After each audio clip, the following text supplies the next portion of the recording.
Sorry. Thank you. Ms. Murphy? Robin Murphy present.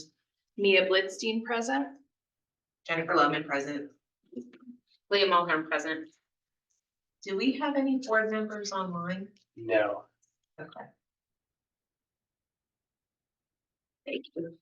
Can I have a motion to approve the minutes of the March 26th policy committee meeting? So moved. Second. All in favor? Aye. Aye. Thank you. So we will first start with full business and Mr. Diazio. Yes, we have policy 200 first. This was one of the policies that we had to make some minor revisions to as a result of the enrollment of military families policy. We also added some language in here about students experiencing homelessness and students in foster care. And we will likely be looking at a revised homelessness policy in the fall comprehensively. But no other revisions to this since the board meeting last. Any questions from the board? No. Okay. Is there anybody else online? Any members of the public? No. Okay. Well, if we've got no questions about this one, we'll move on.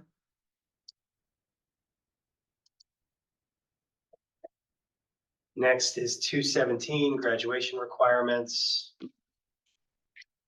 We talked about this last month, how we clarified the graduation requirements for the class of 2024 and 2025. Mr. DeAndre is here, so good catch on his part in finding the inaccuracy in our regulation previously, but this is the correct number at this point. Any questions from the board? No one online. Any questions? Thank you.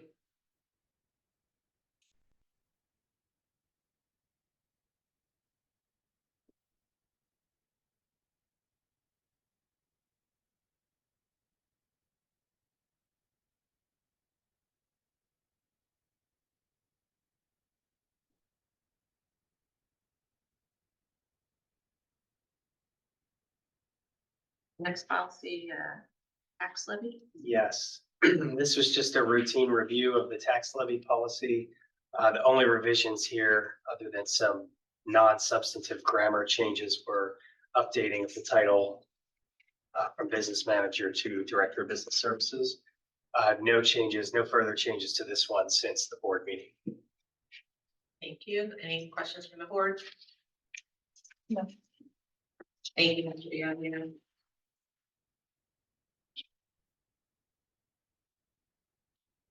The next one is 618 on student activity funds. This one was also a routine review of the older policies. No changes since last month, no major changes to this policy. Any questions from the board? No, I know that we aren't, this was one of the older policies and we're not making sort of major revisions, but I do know that we have talked about this issue quite a bit, right? Like, so it's not something that we haven't considered, it's just. Correct. Just one quick request. If you could move the Oh, panel over to the other side, that would be wonderful. Thank you. Just reduce. it moved on my screen. I saw your screen. Just reduce it. It's okay if it's So a big pain. Oh,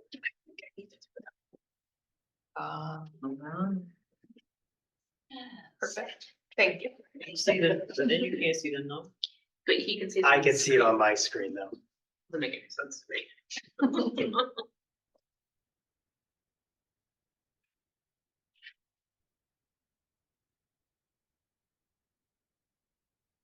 Any questions from the board? Any questions? Thank you. Next is the travel reimbursement for federal programs policy.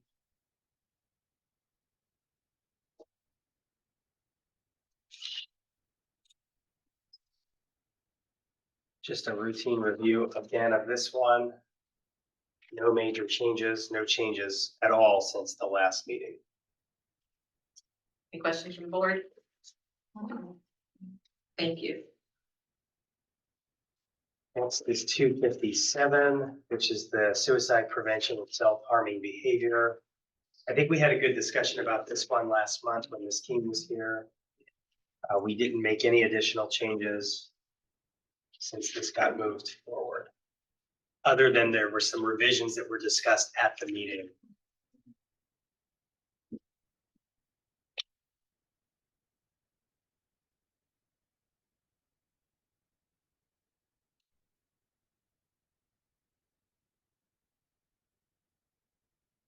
Does this policy? Oh, it does. Oh, AR to be posted. Okay. There will be an AR. Okay, that's what. Correct. Any questions from the board? No, thank you. I do have a comment. I was at the MCIU board meeting last night, and I'll have this in my board report, but we had a presentation about Project Aware. Okay. Part of which is to develop suicide prevention programs, particularly among students. It's really, really great, amazing program that they're working on, and exciting to see what they're doing with that.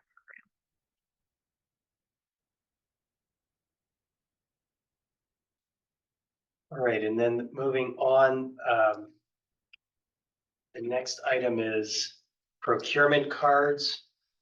I think I shared last month, this was one of the recommendations of the audit that came through, was to have a policy on procurement cards. The same thing with the next policy we'll talk about, fraud, 831. Those were recommendations that came out of, I believe, the federal programs audit.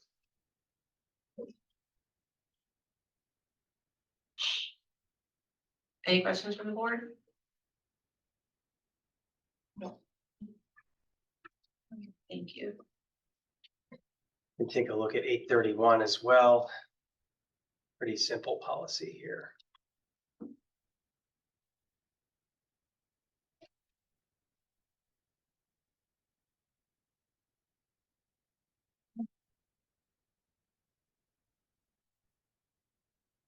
Any questions from the board on this one? No. No. Think So that- all of those 8 will move on to adoption at the next board meeting.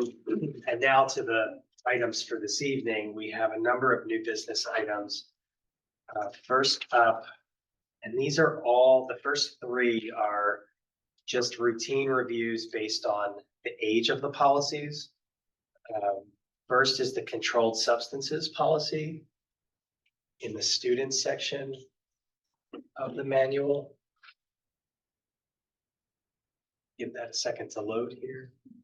So this policy looks new. We replaced the existing language because we have some issues with some of the oldest policies in this manual. When these policies were converted to board docs, they came in as like text files and they're not easily editable. So sometimes you just have to strike everything that's there and paste new language in. But nothing has really changed in terms of the definition of controlled substances. There are some definitions that help provide some context.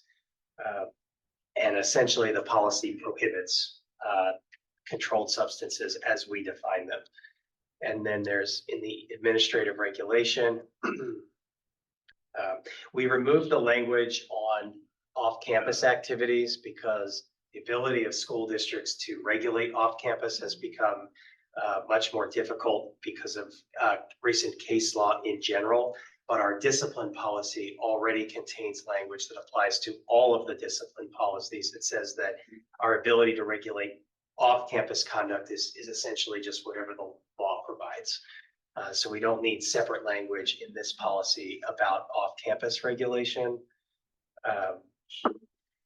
There was some proposed language that was added here just for the committee's consideration, that for students who may be recommended for expulsion because of violations of the controlled substance policy. Sometimes through the student services office, there's abilities to sort of get those students help through assessment programs. And if a student's willing to go into a program and comply with the recommendations of that assessment, this policy gives the ability to avoid the expulsion. There's also language that was built in that talks just about the fact that we have a student assistance program here and what the goal of the student assistance program is. And then also language for the committee's consideration. A lot of school districts are including self-referral language that if a student is not actively facing discipline or not actively under the influence and they report that they're having some type of substance abuse issue, that they won't be disciplined and that there's procedures to refer them to the student assistance program. So we kind of looked at this, again, this policy, if you think back to when it was last revised, it was back in 2017, 2018. Since then, we've really tried to take a look at policies through more of a lens of positive support and student support. And so those revisions, I think, are consistent with that general philosophy, a lot of the policies we're looking at. Thank you, Mr. Diazio, for that explanation. Can I ask, yeah, thanks. In that self-referral section, at the very bottom, they will temporarily not participate in any of their activities. And then there is there's the response to what would happen to an athlete when they can get reinstated. But what about reinstatement to the other activities? Is that just until the professional assessment of dependency is complete? And then That should probably say athletic or activity. okay, I didn't know if it was I know that there's certain policies that govern athletic No, participation that's like PIAA related like that, so I wasn't sure.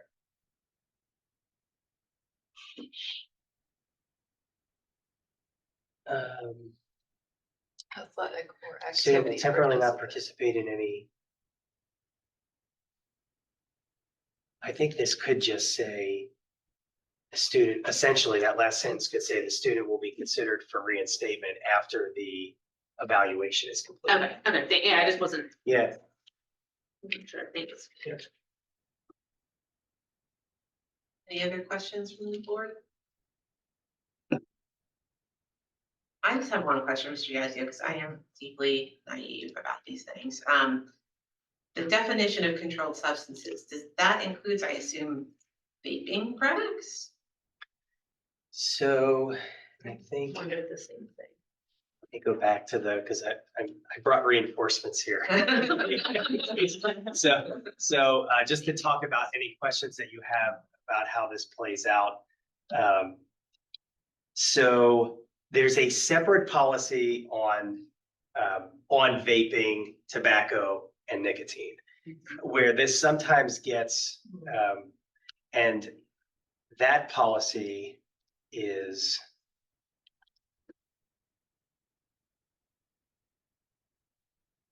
just put it out here.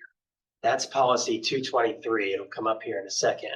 And so, and I actually think this was probably a question that Mr. DeAndre was asking me early. Nicotine delivery products would include any of that vape type paraphernalia, which is prohibited by this policy.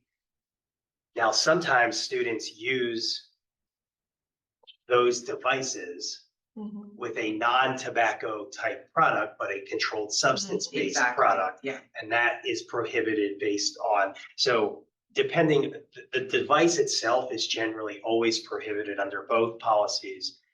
223 talks about tobacco and nicotine type products, whereas policy that we're looking at, 227, talks about controlled substances. But yes, that activity generally is prohibited between the two policies. Okay. And things like,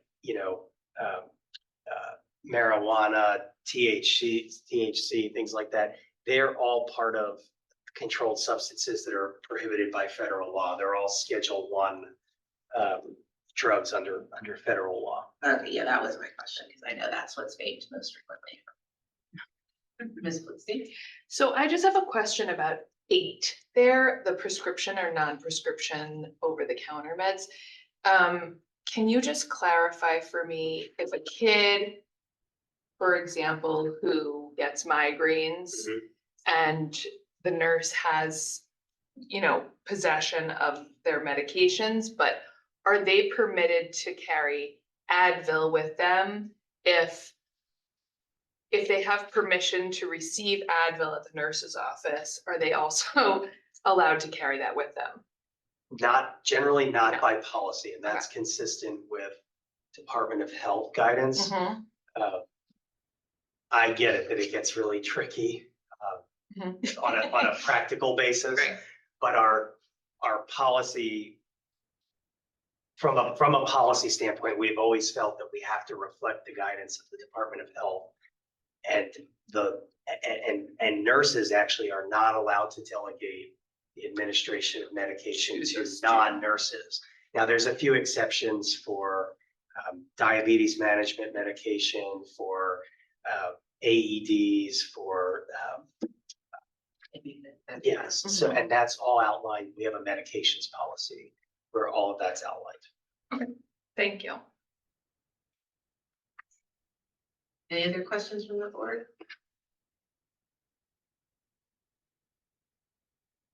All right.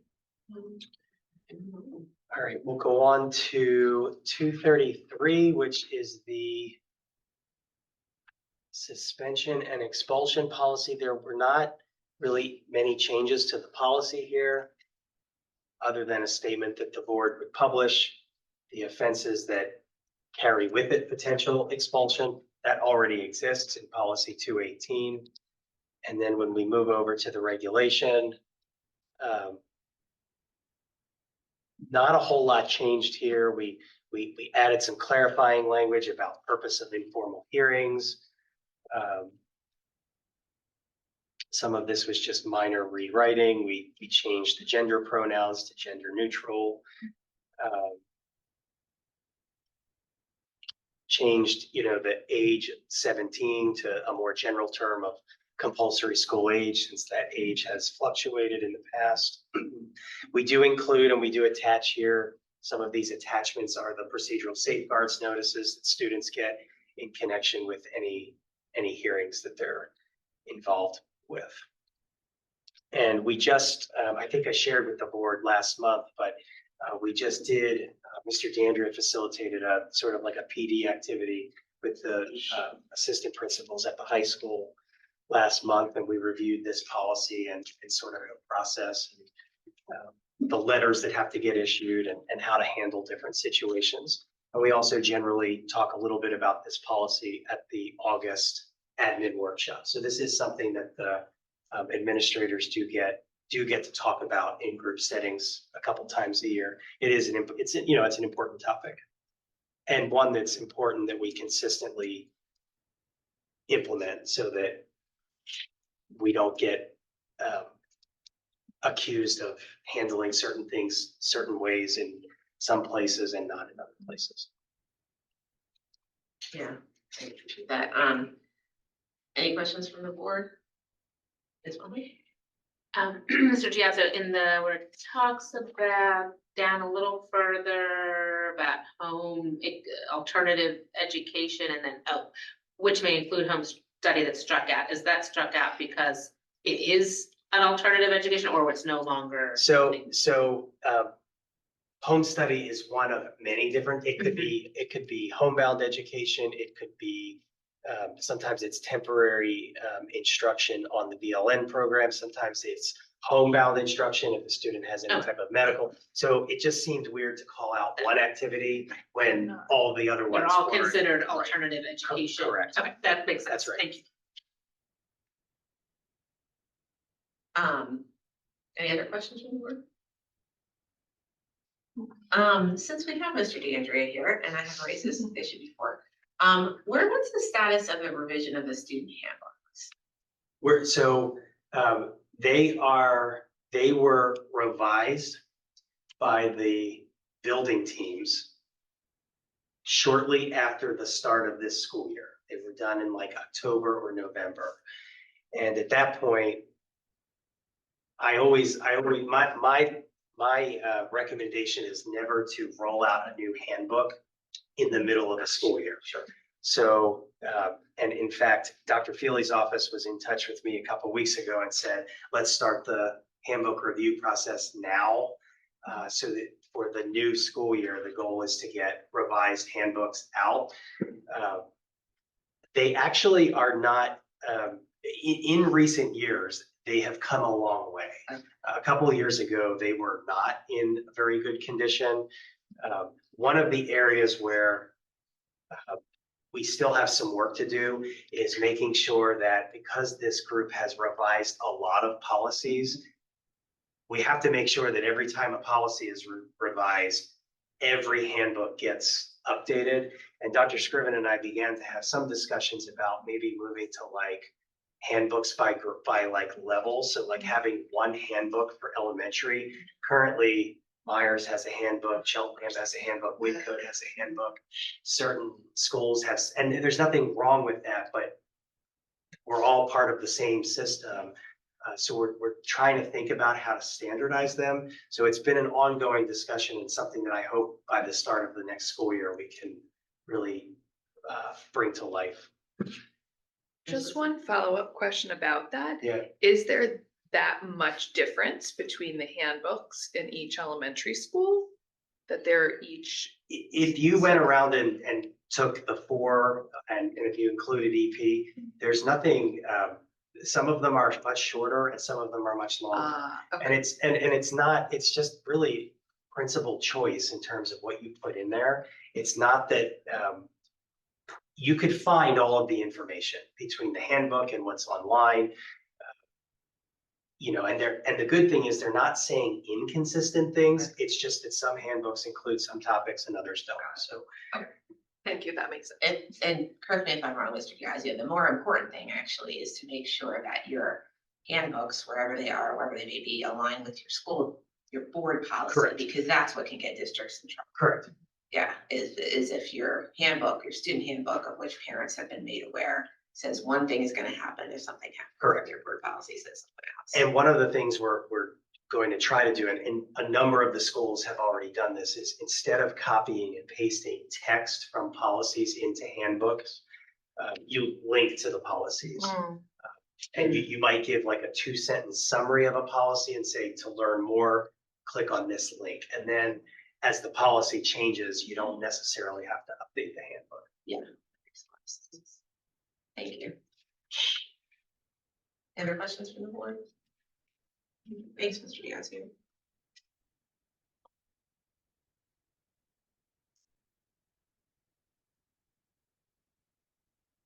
Right, and then we can move to 260, makeup work after absence. Again, this was just an older policy that we brought under review. There were no changes to the content of this policy. And at the time, if I recall correctly, in 2017, this was a new policy in 2017. Interesting. Any questions from the board? I do feel like this is a policy where implementation can get tricky because just in my personal experience, teachers have all kinds of different ways of handling makeup work. They just do, you know. I think what happened, if I recall back in 2017, was some of those, there were some teachers that were doing one thing and some that were doing something different. And the goal was to try to somewhat set some standard rules so that there weren't wildly different approaches. I think we always knew that it would be hard to make this a perfect system, but there were times when there were some teachers who were saying you can never make up work under any circumstances, and then some were just allowing it all the time. And this was, the goal of this was to, almost like the homework policy, although the homework policy does have a lot more specifics in it as it's been revised, but to take a position on when you have unexcused versus excused absences, what should the general approach be? And this policy does still give teachers some discretion about how many days you give students to make up, but if there are excused absences, generally students should be allowed to make up the work. If there's unexcused absences, we still want students to do that work because we don't want them to not do the work. But after those number of unexcused absences become, so many, then you begin to lose a little bit of credit on the assignment. Ms. Bowman? So similar to, you brought up the homework policy, this kind of sets a bare minimum or a minimum, if you will, and some parameters, but allows some flexibility, just because we say you can't have more than 20 minutes of homework, it doesn't mean you have to give homework at all. Correct. You just can't give more, so you have to give them X amount of days, but you could choose to. Thank you. I guess this is how are teachers informed about this policy, especially in new teachers that we get? This is probably one that if it's not in the handbooks, we probably need to put in the handbooks, and it's probably one that usually, Ms. Jackson, every summer we go through an exercise, right, of coming up with a list of policies that we need to alert teachers to. We probably should make sure that this one's on the list for this summer. I don't know exactly whether we've consistently reminded staff about this one, but it's one we should probably push out again. This is work that Principal DeAndre and other principals will be taking a close look at, even when you talk about course syllabi for teachers, to make sure that there's consistency, not just among the course, even through grade, through content. I mean, so we got to do that whole process. Thank you, Dr. Scarpa. Thank you, Mr. Biagio. Any other questions? Thanks. Actually, sorry, Go ahead. before we go on, I'm just thinking of kids, younger children, even 5th and 6th grade, who may have unexcused absences, not by any fault of their own. Yep. Who then may be penalized because of not having a note written, not being brought to school, for whatever reason that is out of their control. Is there like a sentence in there? I don't see it, but I'm just wondering if I'm missing it. That would account for like teacher discretion, school discretion at any point. I just don't, I guess I just worry about kids. So I think a couple things, and I actually think that issue came up when we first adopted this. What I would say, we built in this language at the end about appeals. Okay. That if you believe that you should be able to make up assignments and this AR doesn't allow you to do so, you can ask for reconsideration. I think also with the number of 6 unexcused absences, by that point in time, the truancy process should really have been playing out with 2 parent meetings. And then also at those really young levels, usually the homework assignments are not part of the evaluation. Yeah. So I think all of that combined hopefully gives you that assurance that it's not playing out the way you would hope it wouldn't. Yeah, I guess I'm just thinking like if we're making sure that teachers, especially new to the district, teachers are seeing this policy. Yep. When going through new teacher orientation, that, that would be something to make sure to include, is a notice of patterns, looking for patterns. I mean, we want that anyway, regardless of if it's missed work or not, but. Yep. Great. Thank you. Thank you. And Mr. Biagio, actually, now I have one other question about this one. Sorry, not, it was just more of a comment or a thought, really.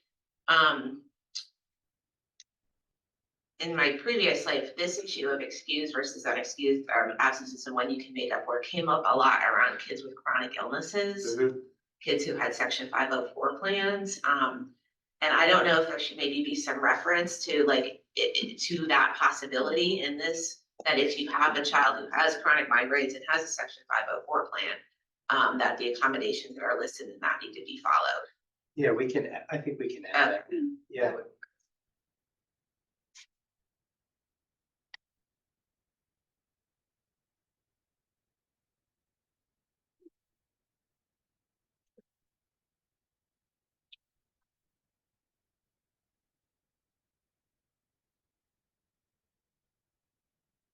Also this one.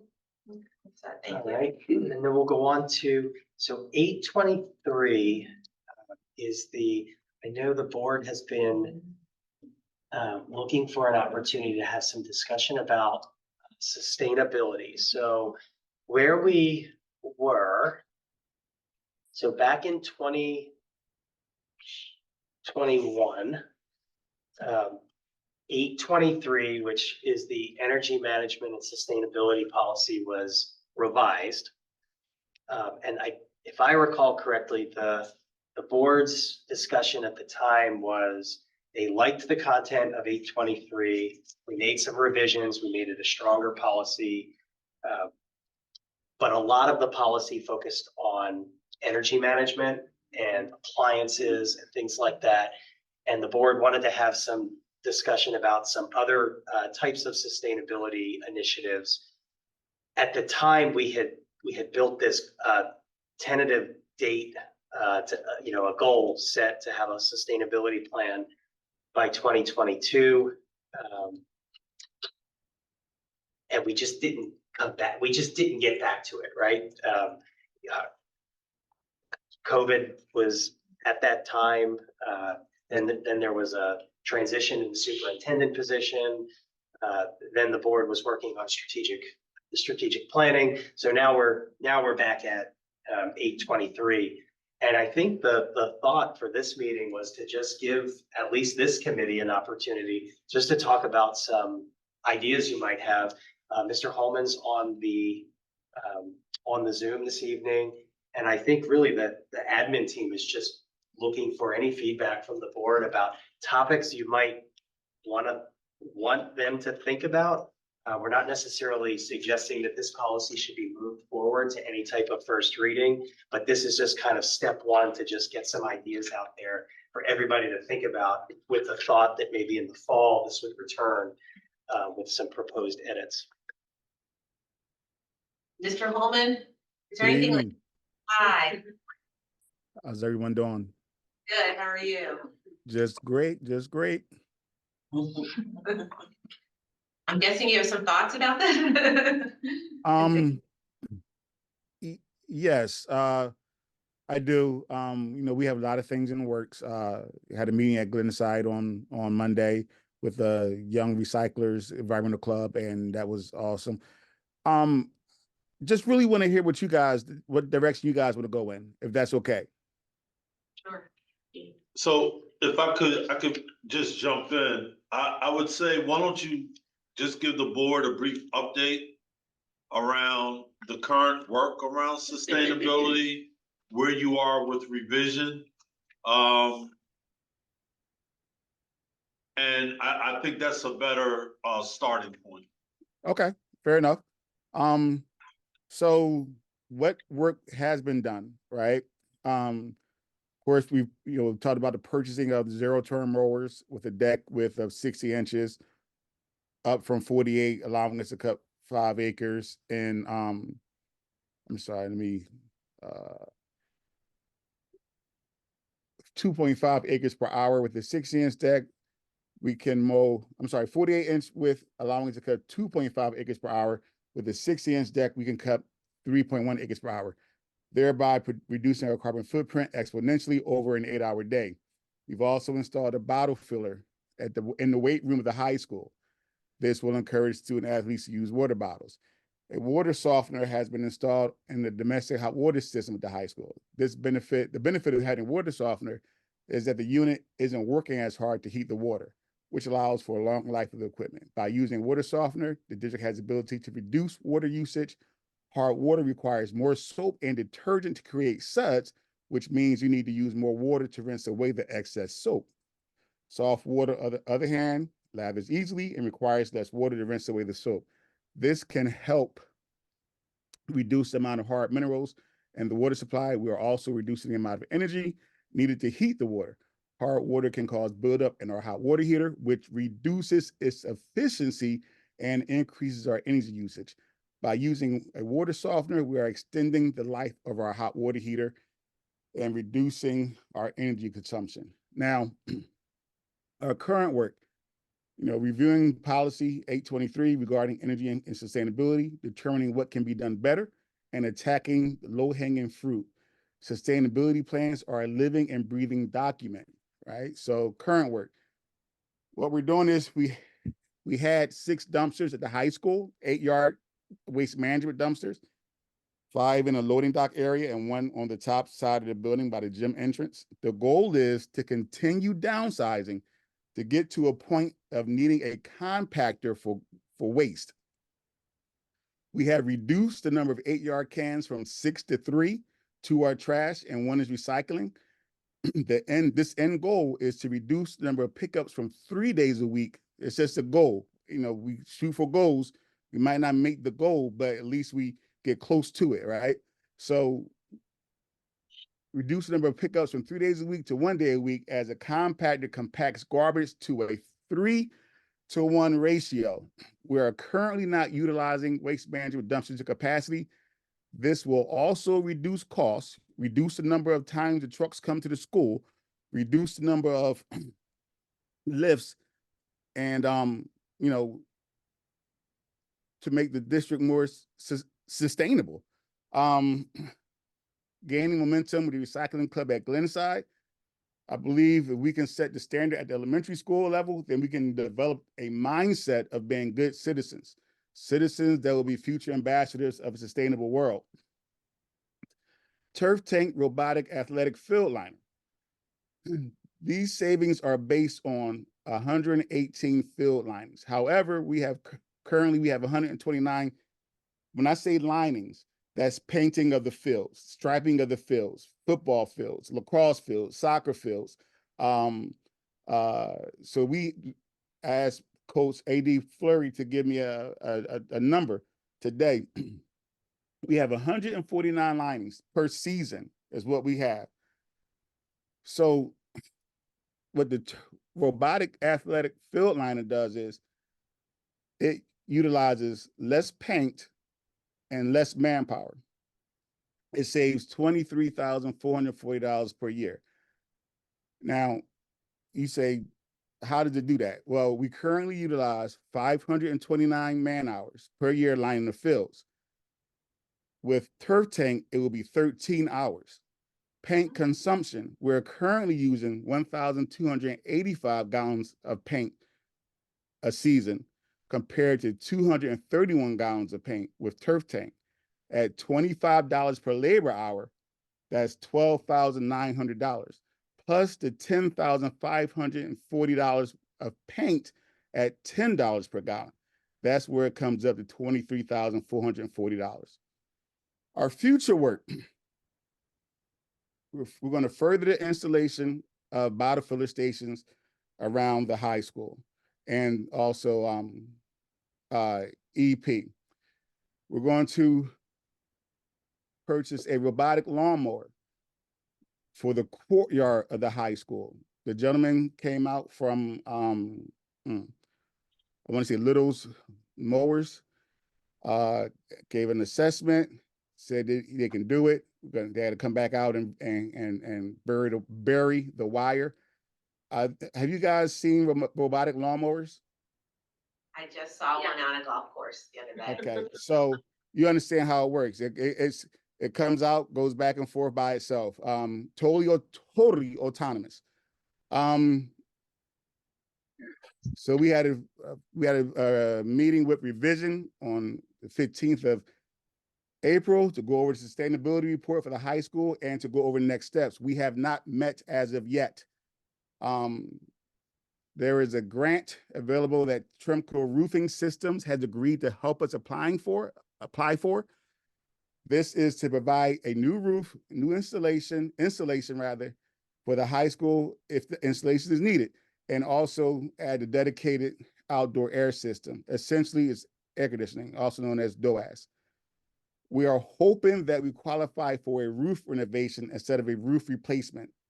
The cost of the roof renovation is 1/2 to 2/3 the cost of a new roof with also the same warranty. So, we're working as hard in our department to ensure that we can, report back good work. I hope you guys see that.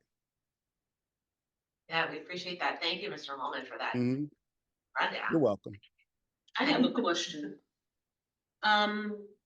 Do we have any idea about the number of jobs that will be impacted by the robotics, lawnmowers and liners? I know Nope. it's significantly different in the amount of time, product, energy, et cetera. But do we have any idea about the job loss? There will be no job loss, none at all. And here's the reason I say that, because that gives our team time to devote attention to areas that don't get attention. Tree trimming, lifting the for lack of a better term, lifting the limbs off the ground. Yeah. That attention to detail. So when we look at that is where that comes from. It will be no job loss. Thank None. you. Yep. Yay. Thank you. Ms. Wilson? Thank you for that thorough report. I have a couple of ideas, and two of them, I guess, coincide with the roof rehab. One is green roofs. I wonder if that's something that we have looked into, could look into, that would improve on many levels, the cooling inside of our buildings and just heat in general outside. I'm also just thinking about when we are replacing things. I know we've replaced like a ton of bulbs, really using energy efficient bulbs wherever possible. I'm just thinking about all the updates sort of I've heard of over like the last 6 months. But I wonder even about some of our buildings that might be good solar panel matches. I know probably not every one of our buildings is a good match because of tree cover and shade, but I just would love to see anywhere we can reduce, electricity usage that we could. And something that actually my 9-year-old was really interested in doing a couple of years ago was starting compost at school. And I just wonder, even if we piloted that at one elementary school, I know that Glenside is excited about being recyclers. I know Wincote, at least when my now junior was in elementary school, he was a green ambassador at Wincote. I'd love to see a compost, started, and a garden somewhere, that our kids can be responsible for. Obviously, it will require some adult or older kid partnership, supervision, direction, guidance, but I do think that our kids are motivated on the sustainability front and eco-friendly front. And so anywhere that we can involve them, I would love to see that. Just the way you're saying, to instill in them early on, I fully 100,000% agree. Let's get them involved. I didn't want to speak I'll, there is a discussion for composting at the high school. So, nothing's set in stone. It's just, we're at the discussion phase, but I wasn't going to speak to that because it was premature. So, to speak to at this time. However, just know that we are working diligently to ensure that we focus on all aspects of sustainability. And Karen Shaffron, she's a great partner, as you all know. She's been awesome to work with. And the goal is, at the end of the day, leave the earth better than we found it. Right? Is that the end goal for everyone? 100%. Yeah. So, all right. Thank you, Mr. Holman. Yep. I guess more broadly speaking, when I think about sustainability and I think about what, changes we might want to make to this policy, I think about,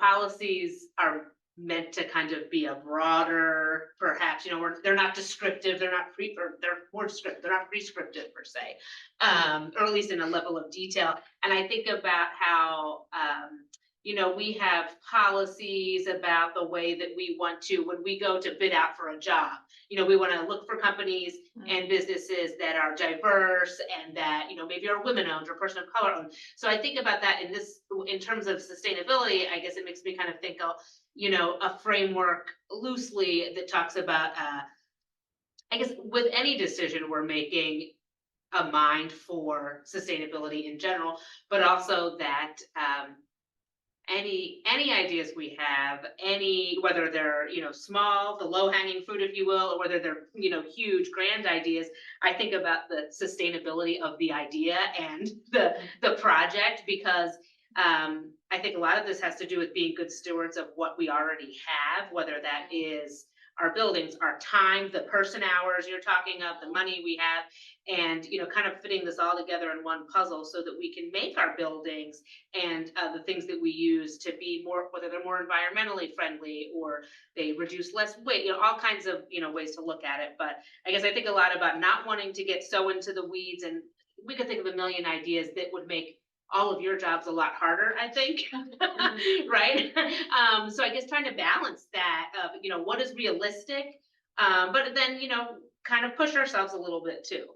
So I know that's not a detailed answer, just kind of broadly what I'm thinking about as we kind of head into this. Yeah, thank you. That's all. That makes sense. I just had a couple, two sort of random thoughts. I do hope we can get the full board sort of discussion input on this as well, because there's, we know Mr. Rodell Williams wanting this policy. I want to talk about this for a while, so, and so have other members of the board. So I think that would be great. The other, kind of thing that I was just thinking of too was sort of the if we could develop a sustainability plan, that would, I think, address some of what you were saying, Ms. Muller, is literally like the larger, kind of broader goals about what we would like to try to achieve, and then maybe some, shorter term objectives underneath of those. But setting that sort of framework, like, we want to try to have, all vehicles are all, carbon neutral e-vehicles or whatever it might be, some of those kind of larger, I don't know, larger goals. But and again, this is also, and you've just mentioned it with the roofing company, Mr. Holman, this is an area right now where there's so many grants out right now for solar buses and all kinds of other stuff, green buses and like a million other things for schools to take advantage of kind of the new Green Deal or whatever it's being called. So yeah, there's just this is the time, I think, now. This is a good time to be talking about this policy. Yep. And we can continue the conversation. Absolutely. Thank you. Thank you so much. Thank you.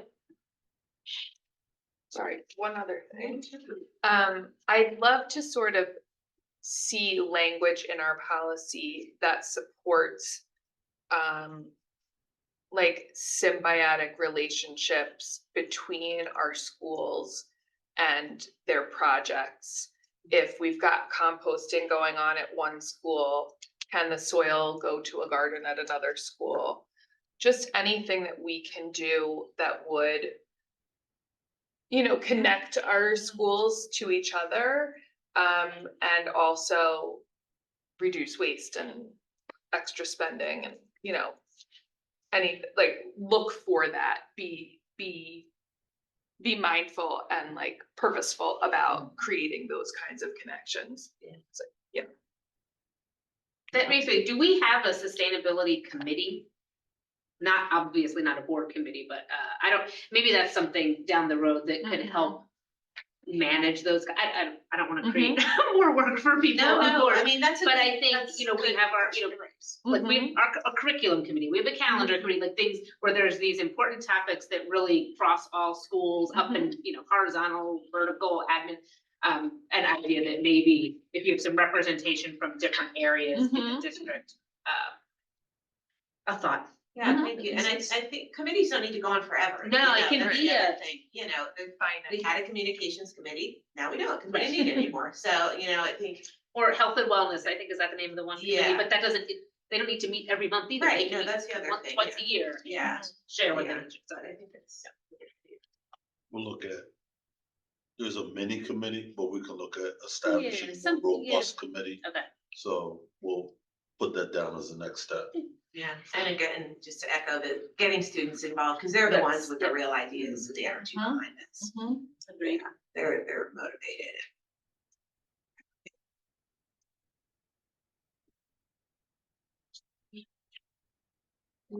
Any other comments?